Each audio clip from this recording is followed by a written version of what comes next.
I didn't just spoil a book for him. I didn't ruin a chapter. I didn't even take away a single plot twist. I erased an entire 14-book fantasy series from a grown man's life because he decided to humiliate me, insult my intelligence, and enjoy the idea that I was too small to fight back. What started as one harmless sentence turned into a revenge so precise, so irreversible, that months of his emotional investment vanished in a single night. And the truth is, he gave me every reason to do it. Before you decide whether I was right or wrong, I want you to do something. If you've ever been talked down to, dismissed, or made to feel stupid in a space you loved, hit that like button right now. Subscribe if you believe karma doesn't always come loudly, but always comes exactly where it hurts. And stay with me, because this story isn't about books. It's about respect, power, and what happens when someone underestimates the wrong woman. I've always been the kind of woman people underestimate. Quiet, observant. The one sitting in the corner listening while everyone else talks over her.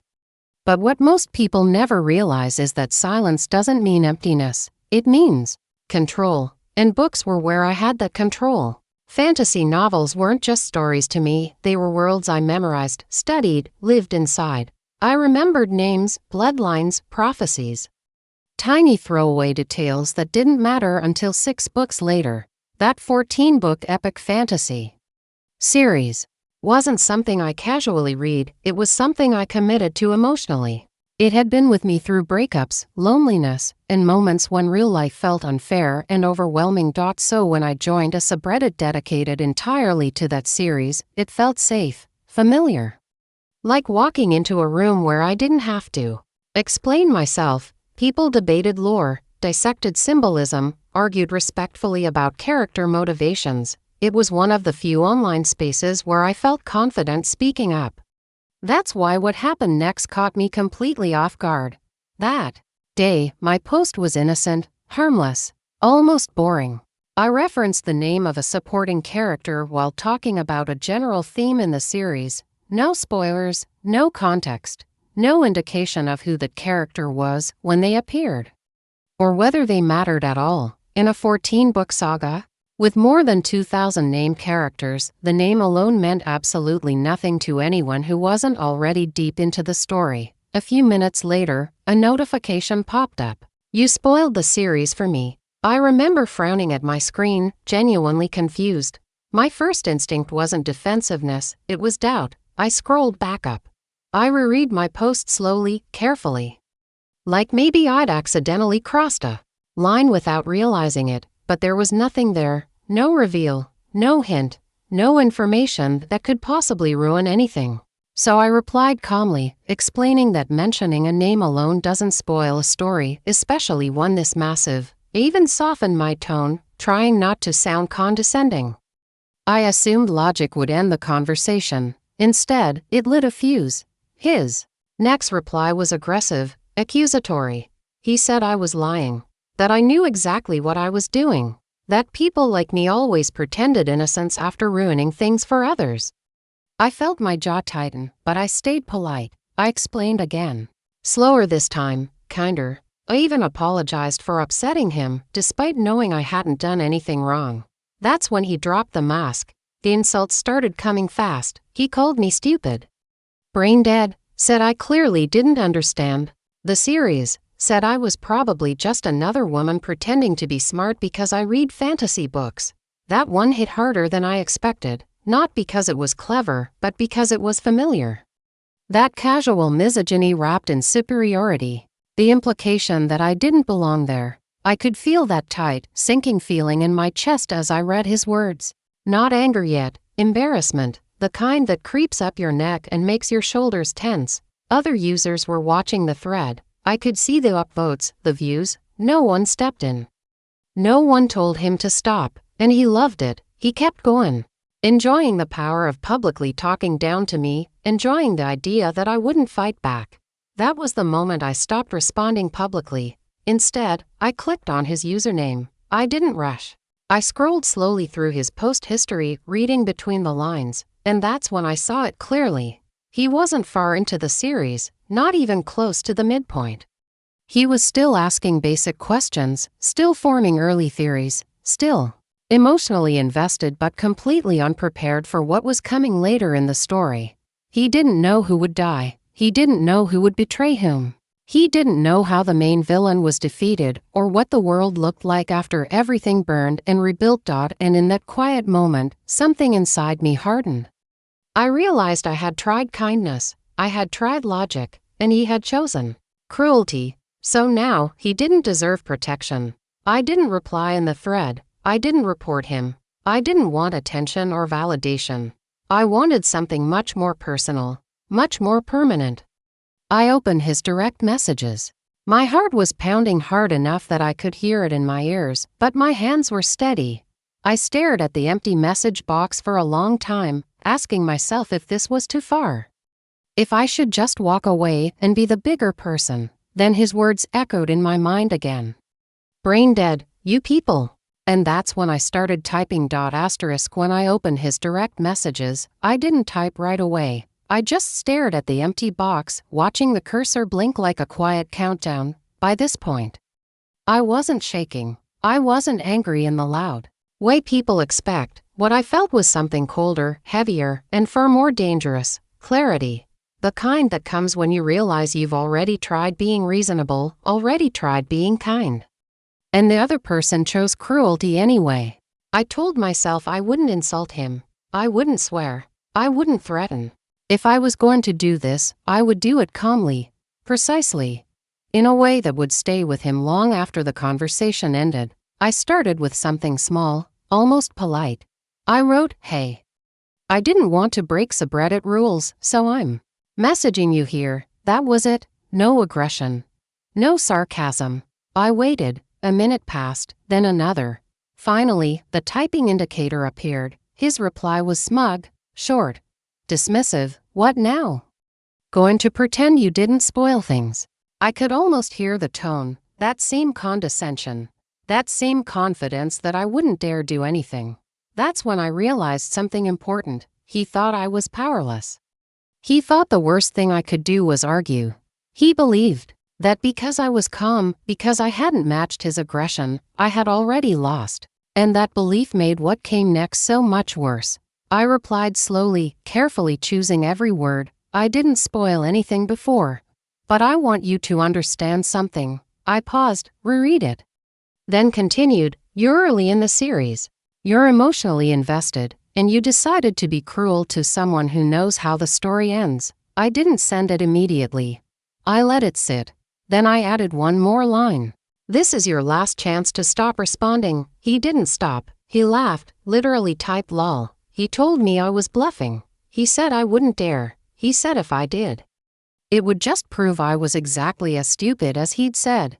That word again, stupid. I felt my jaw tighten, but my fingers stayed steady. That was the moment the decision became final. I sent the first spoiler gently, almost casually. I named a character he clearly loved, one he'd mentioned in previous posts, and I wrote one sentence about their fate, no detail yet, just enough to make his stomach drop. Just enough to make him pause. The reply came instantly, what the hell, then another message. Is that real? Then silence. I imagined him staring at his screen the way I had earlier, rereading my message, hoping he'd misunderstood, hoping I was lying, hoping this was some kind of sick joke. I didn't give him time to recover. I sent another message. This one longer, this one detailed. I explained how the character didn't just die, but why, who betrayed them, how it tied into a decision made 3 books earlier.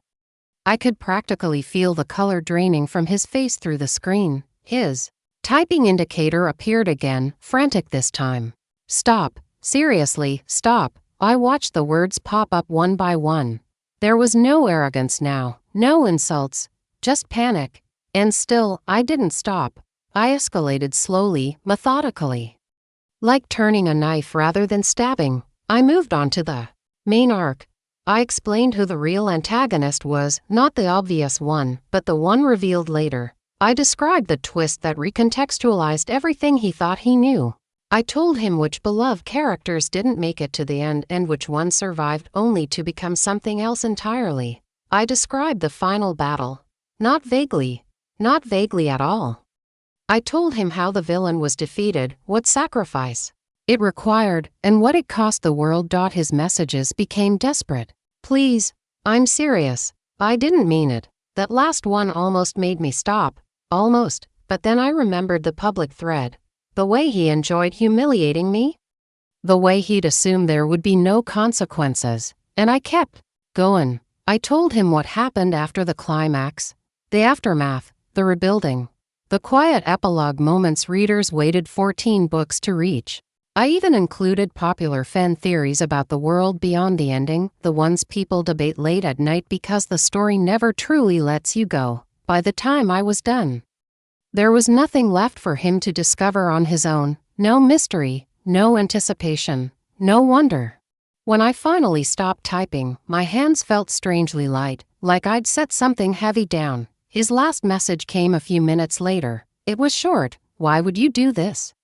I stared at it for a long time before replying. Then I wrote one sentence. Because you chose to be cruel when you could have been kind. He didn't respond after that. I closed the app and sat there in silence, listening to my own breathing. I expected guilt. I expected regret. But what I felt instead was relief. Not joy, not pride. Just a quiet sense of balance being restored. He had taken something from me first: respect, safety, dignity. I had simply taken something back. And for the first time since the argument began, I slept well that night. I thought it was over once I closed the app. I really did.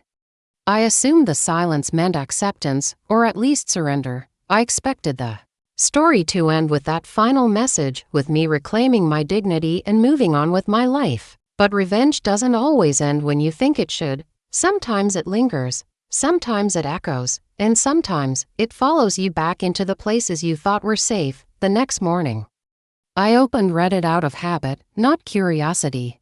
I wasn't looking for him. I wasn't checking notifications obsessively. I was calm, grounded, almost numb. That's why the knot in my stomach surprised me when I saw his username again. He had posted publicly in the same subreddit, and the tone was very different from the man who had mocked me the day before. He didn't name me directly, but he didn't have to. He wrote about how someone had maliciously spoiled the entire series for him in private messages. He called it cruel, unnecessary, psychopathic. He painted himself as the victim of a random, unhinged person who had gone too far. Reading it felt surreal, like watching someone rewrite history in real time. He left out the insults. He left out the humiliation. He left out the way he'd enjoyed tearing me down publicly. All that remained was his pain. The comments flooded in quickly: sympathy, anger, people agreeing that spoilers were unforgivable, that whoever did this was evil. I scrolled slowly, my chest tight, my fingers cold. A few people questioned how it had escalated so far. A few asked what he'd said to provoke it. He ignored those questions. He responded only to the comments, validating him. For a moment, doubt crept in. That quiet, poisonous kind. I wondered if I'd gone too far, if maybe I should have stopped earlier, if the punishment outweighed the crime. That thought stayed with me for a while, heavy and uncomfortable. But then I scrolled back to the original thread. The insults were still there. His words hadn't magically softened overnight. And the memory of how small he'd tried to make me snapped that doubt clean in half. I didn't comment on his post. I didn't defend myself. I didn't expose him. I let him have his sympathy. Because deep down, I knew something he didn't. Sympathy fades. But spoiled stories don't heal. Every time he picked up those books, every time he saw a character's name, he would remember. The excitement would be gone, the tension dissolved, the emotional payoff erased, and that loss would follow him longer than any Reddit thread. A few hours later, my phone buzzed again. Another DM from him. The tone was different now, careful, controlled. He said he hadn't meant what he'd said before, that he'd been having a bad day, that he didn't think I'd actually do something like that. He asked if there was any chance I'd lied about the spoilers, that maybe I'd made them up just to scare him. That message hit harder than the insults ever had, because it revealed something raw and desperate. Hope. He wanted an undo button. He wanted the world to go back to the way it was before he crossed that line. And for a split second, I considered letting him believe it. I considered telling him I'd made it all up, that none of it was true, that he could still enjoy the series. But then I remembered how powerlessness feels, how humiliation lingers, and I chose honesty. I replied with one sentence. Everything I told you was accurate, that was it. No cruelty, no elaboration, just truth. His reply came seconds later. You ruined it for me. I stared at that message for a long time. And for the first time, I typed something emotional. No, I wrote, you ruined it for yourself. After that, the messages stopped for good. What surprised me most wasn't his silence. It was how deeply the experience stayed with me. I replayed the argument in my head while doing mundane things, washing dishes, driving, lying in bed at night. I examined every decision, every word. Every moment where I could have turned back, and didn't, not because I regretted it, but because I wanted to understand myself. Revenge reveals things, it shows you where your boundaries truly are. I realized something uncomfortable but honest. I didn't enjoy hurting him. I enjoyed reclaiming power. I enjoyed the shift.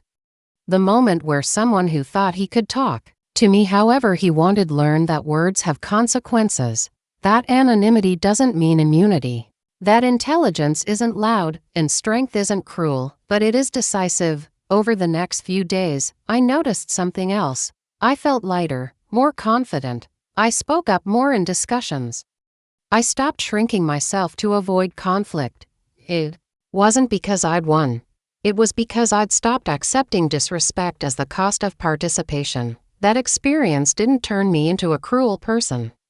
It reminded me I didn't have to be a quiet one. Weeks later, I saw a comment from him on a completely different subreddit. He mentioned struggling to get back into reading.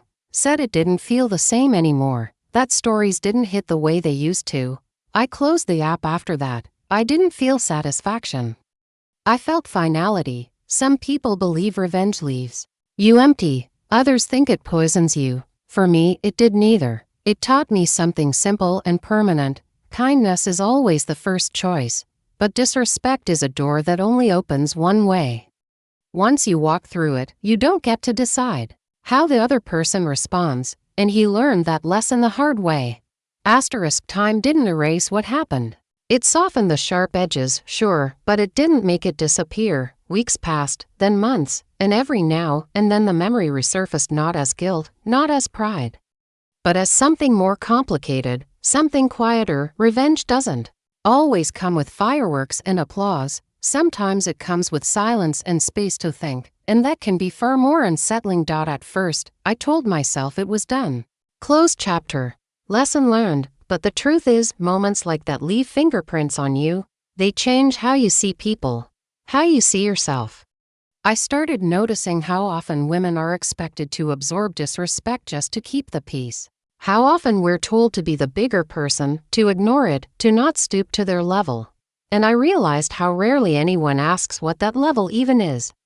Why dignity is always negotiable for some people and untouchable for others. I replayed the beginning of it all in my head more times than I could count.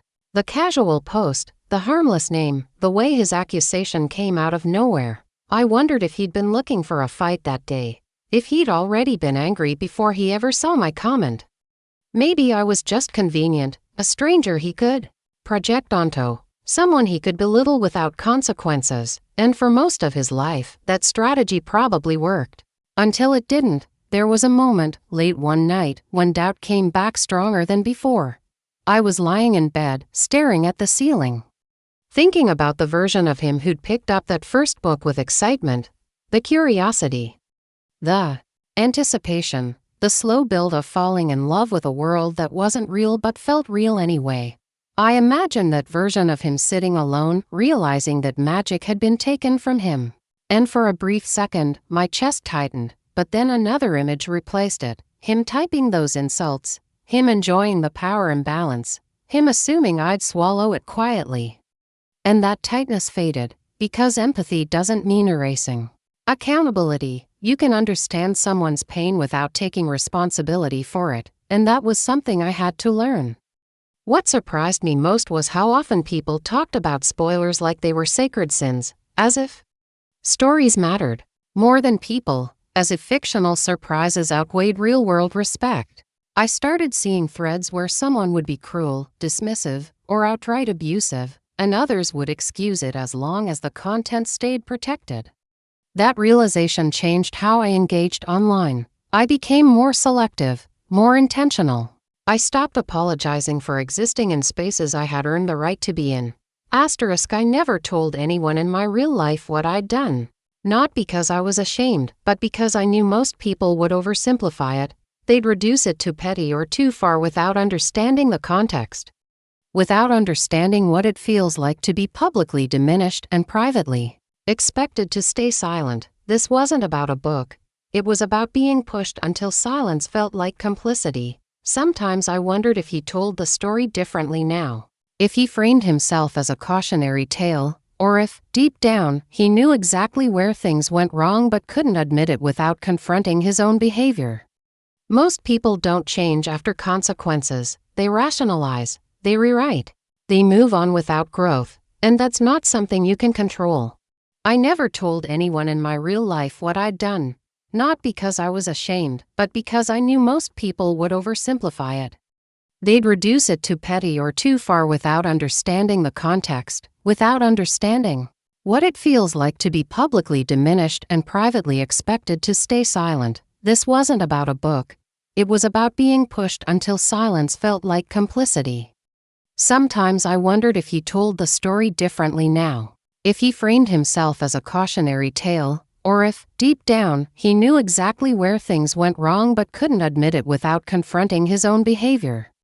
Most people don't change after consequences. They rationalize, they rewrite, they move on without growth, and that's not something you can control. What I could control was myself, and I noticed changes, subtle ones at first. I stopped explaining myself excessively.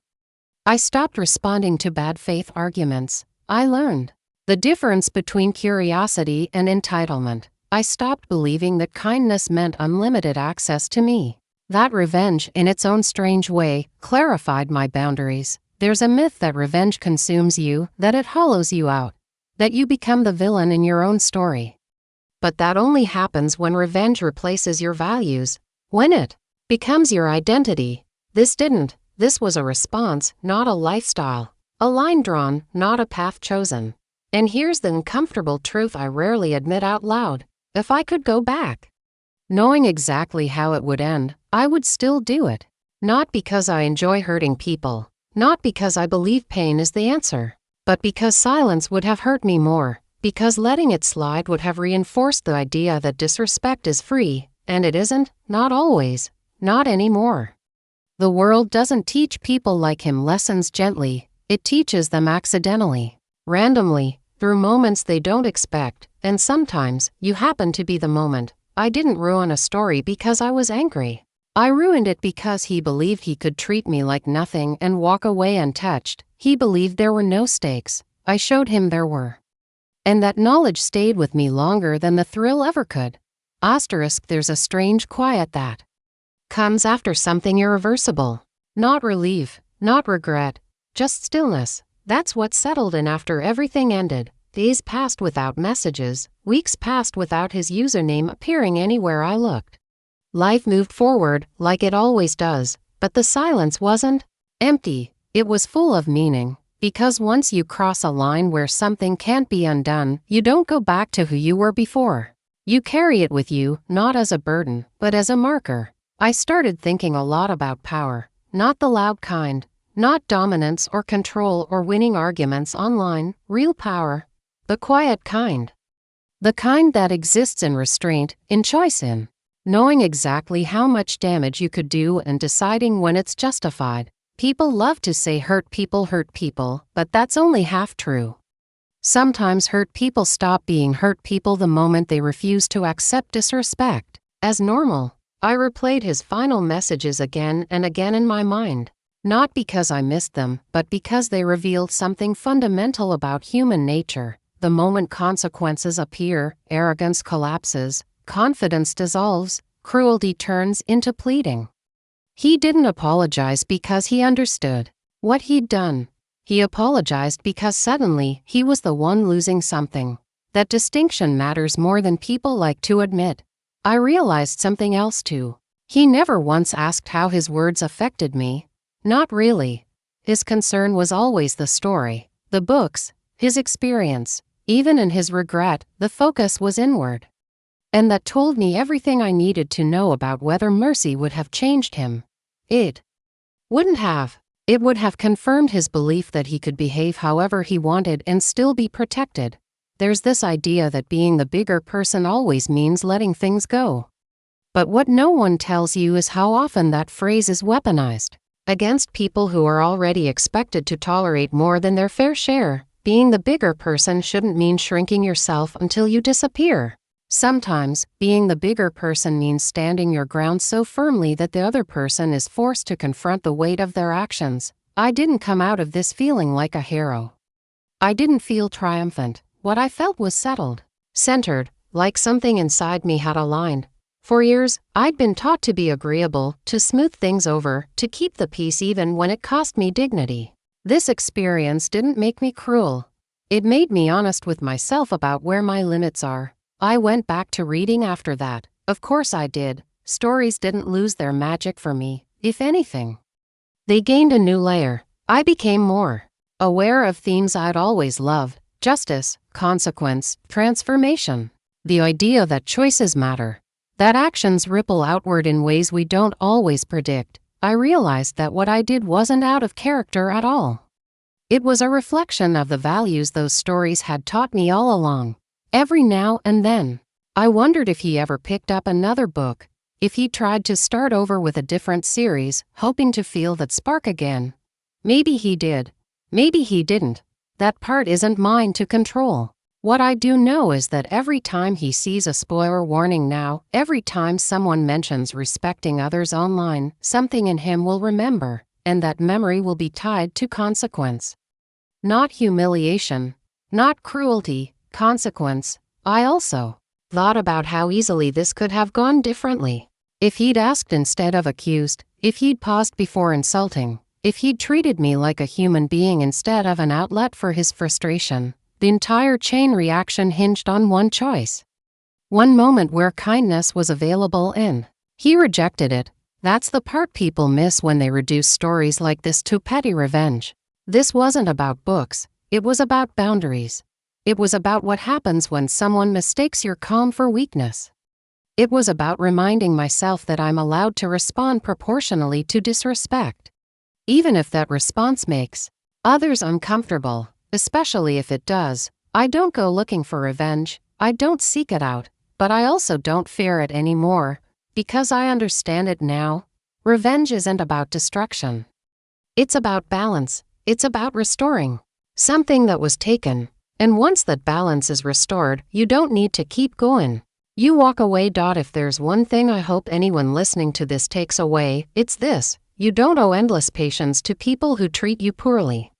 You don't owe silence to preserve someone else's comfort, and you don't owe mercy to those who never offered it to you in the first place. Kindness should always be the default. But when someone refuses it, they don't get to choose the consequences. I didn't ruin his favorite story because I'm heartless. I ruined it because he believed stories mattered more than respect. And sometimes, the only way to teach someone the value of something is to take it away. That chapter is closed now, permanently, and I don't reread it. I don't need to. The lesson stayed. Asterisk if this story made you feel something: anger, satisfaction, discomfort, or even understanding, then do me a favor. Hit that like button so more people hear stories like this. Subscribe if you believe respect should never be optional. And tell me in the comments, where do you draw the line between forgiveness and consequences? I read every single one.